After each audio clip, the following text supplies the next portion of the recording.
Bafethu lento yokuteleka kwabadlali emathimini kuzomela isheshe ilungise izosilimaza siyisizwe ngeke yabo nje angikholelwa mina kubafana bafana engekho umudawu kuyona mhlawumbe singadlula kulokho but in future izosilimaza lento ngoba naye uThemba Inkosi Lodge bengikholelwa ukuthi kumele abe khona but ngeze ukuthi kuke kwabakhona inkinga ezaba khona ngizokhumbula ukuthi Sundowns ke kwathiwa inyusa imali kakhulu kwathiwa akabuya azojima njengoba beloniwe kwanenkinga kade sanda kusayina nje manje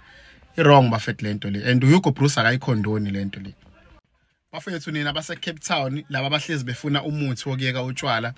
umfana ke ufikile eCape Town namhlanje kaMakoti rank uzoba khona until Tuesday so ngamthinta ke umfana kule namba mawukuthi ufuna lo muthi ukuthi ukwenza ukuthi ube neallergy katshwala so lo muthi bangabe uphuzile uyakwazi ukuthi ukhiphise ngesisi mhlambe noma ungakuphathi kahle utshwala so ukwenza nje lokho lo muthi 069 672 0779 u069 672 0779 ukhumbuleke ubaba Dube uyatholakala nasekhasini la YouTube uDr Dube TV so ngamthinta ke mawukuthi mhlawumbe ufuna nezinye izinto eziseceleni ezikusiza ezamakhambi esintu ngiyabonga